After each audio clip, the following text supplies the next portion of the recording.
Hello friends, मैं engineer Kumar आपका स्वागत करता हूं। आज के डिस्कशन का टॉपिक है थिंकिंग ऑफ पेरेंट्स।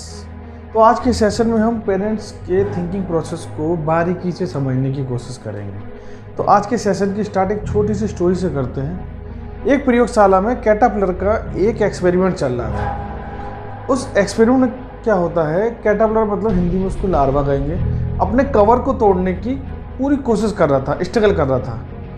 तो सारे स्टूडेंट देख रहे थे। तो टीचर को कुछ काम था, तो टीचर ये स्टूडेंट से कह के चला जाता है कि इस कैटरपिलर की हेल्प मत करना, इसकी मदद मत करना। यह कह के टीचर क्लास से बाहर चला जाता है। लेकिन स्टूडेंट्स क्या करते हैं, स्टूडेंट्स से वो कैटरपिलर का स्ट्रगल देखा नहीं जाता।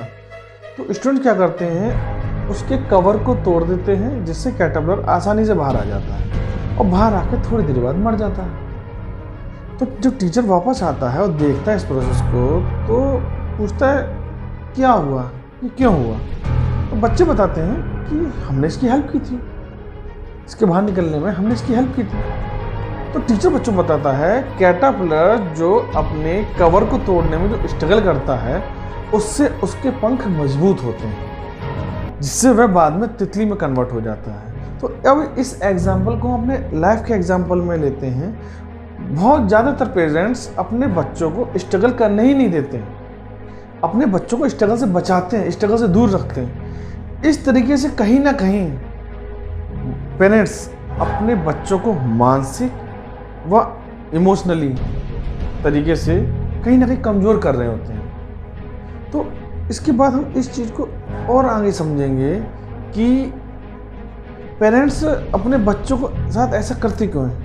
पेरेंट्स अपने बच्चों के सक्सेस या फेलियर को लेके बहुत ज़्यादा कॉन्शियस रहते हैं, बहुत ज़्यादा सचेत रहते हैं। तो अगले एग्जाम्पल को हम थोड़ा समझने से पहले एक चीज़ जानेंगे कि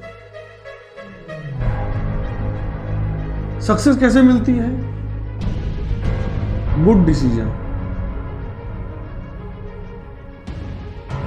और एक्सपीरियंस कैसे मिलता है।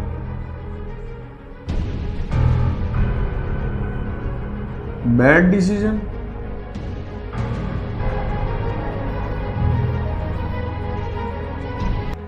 अब इस चीज को आगे लेके चलते हैं। लाइफ को एक कार की तरह समझ लीजिए, कार की तरह मानिए।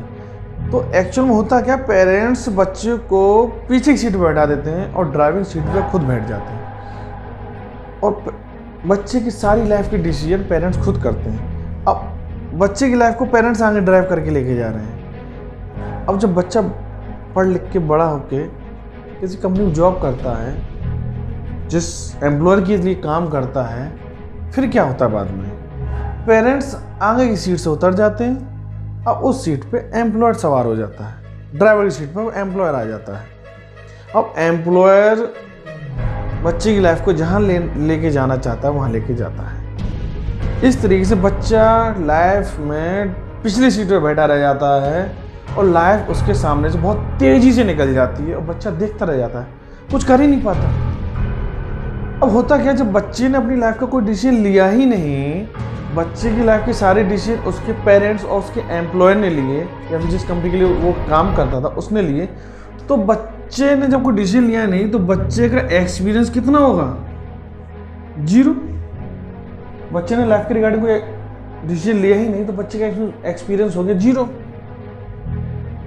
वह बच्चा हमेशा अनडिसीजन की स्टेट में रहता है।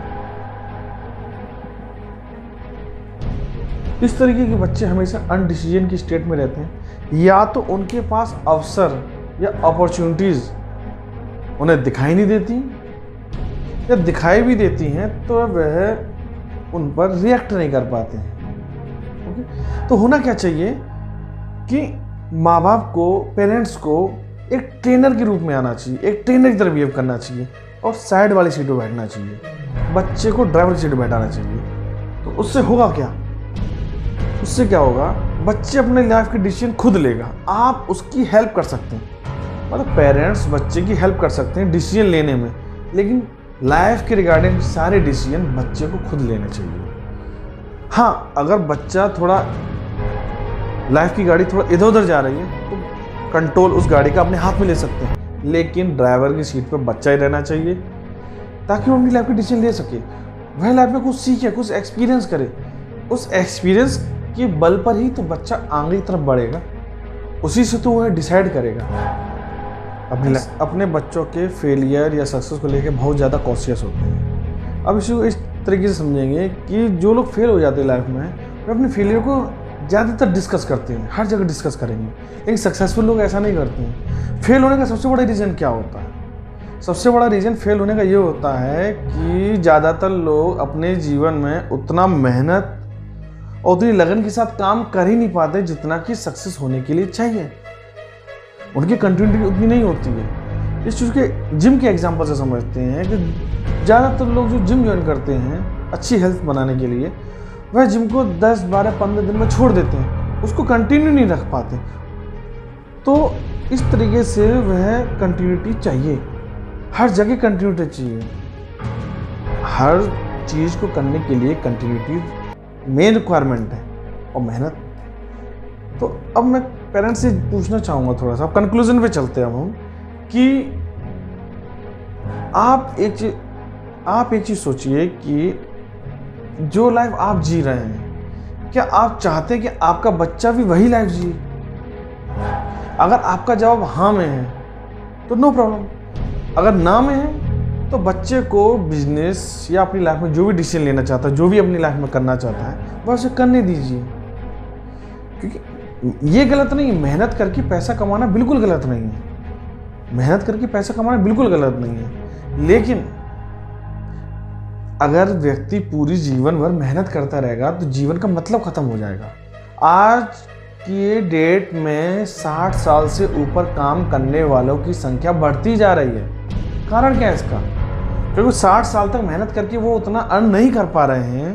60 साल तक जॉब करके वो उतना अर्न नहीं कर पा रहे हैं जितना उनको चाहिए, जितनी उनको रिक्वायरमेंट है। तो इस तरीके से बच्चों को थोड़ा सा अपने कैरियर में आज़ादी दें, स्वतंत्रता दें। हो सकता है कुछ बच्चों के पेरेंट्स कोई बिजनेस स्टार्ट किया हो जिसमें वह फेल हो गए हों, लेकिन इसकी भी क्या गारंटी है कि बच्चा भी उस बिजनेस में फेल हो जाएगा?